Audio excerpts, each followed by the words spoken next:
जब म कविता लेख्न थाले र कविता लेख्दाखेरि कल्पनामा डुबेर म सोच्ने गर्थे संसारमा सबैभन्दा सुन्दर चीज, संसारमा सबैभन्दा मायालु चीज चाहिँ के होला भनेर सोच्ने गर्थे। फूलको पराग पो सुन्दर होला भनेर फूलको परागलाई हेर्ने गर्थे। फूलको पराग पनि सुन्दर होइन रहेछ। जुनेली रातमा आकाशतिर फर्केर जुन अनि तारालाई हेर्ने गर्थे। जुन अनि तारा पनि सुन्दर चीज होइन रहेछ। तर मैले अहिले सबैभन्दा मायालु चीज, सबैभन्दा सुन्दर चीज पाए जब राजनीतिमा आए। त्यो सुन्दर चीज त पसिना पो रहेछ। र यो भाषण 8 अक्टोबर 1993 मा त्यति बेला एसडीएफ पार्टीका श्रद्धेय अध्यक्ष पवन चामलिङ साहबले गेजिङको जनसभामा दिनुभएको थियो। त्यसताक उहाँ विपक्षमा हुनुहुन्थ्यो। नमस्कार आदरणीय सिक्किमेली मजदुर अनि किसान साथीहरू, यहाँहरू सबैलाई 140औं मजदुर दिवस अथवा मे डेको हार्दिक मंगलमय शुभकामना दिन चाहन्छु। र यो भाषणमा मात्रै सीमित नभएर जब एसडीएफ पार्टी सरकारमा आयो, एसडीएफ पार्टी सरकारमा आइसकेर हाम्रो खटिखाने मजदुर लेबर हाम्रो सिक्किमेली समुदायको लागि के कस्ता कामहरू गरे तपाईहरुले जान्नुहुन्छ। एउटा पपुलर त्यति बेला नारा थियो कि अब लेबरलाई आधी नम्बरी भनेर।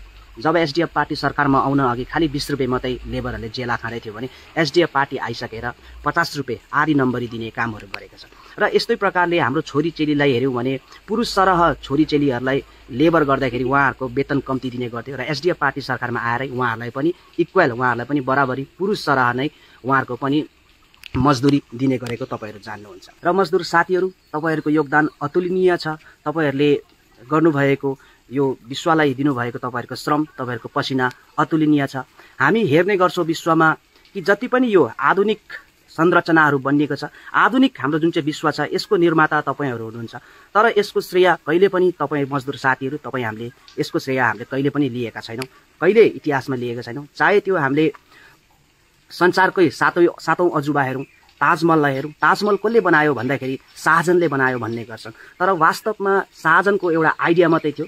तर त्यो ताजमहल निर्माण गर्दाखेरि तपाई हामी जस्तो हजारौं मजदुरहरूको पसिना अनि रगतले त्यो ताजमहल बन्ने। र चाइनाको ग्रेट वाललाई हेरौं, त्यो कसले बनायो भन्दा फल्नाले बनायो भन्छौं, तर त्यसको पछाडि लागेको मजदुरीको हामी कुरा गर्दैनौं। अर्को सँगैमा हेर्यौं भने विश्वव्यापीमा जति पनि यो आधुनिक संरचनाहरू बनिएको छ, चाहे त्यो एलन मस्कको फ्याल्कनको कुरा गरौं, टेस्लाको कुरा गरौं, BMW को कुरा गरौं, मर्सिडीजको कुरा गरौं, अथवा इन्डियामै हेर्यौं भने चन्द्रयानको कुराहरू गरौं। तर यो सबै बनाउनुमा तपाई हामी जस्तो मजदुरहरूको पसिना अनि रगतले सिंचिएको छ। तर यसलाई खाली श्रेय लिने एउटा व्यक्तिले मात्रै गर्छ।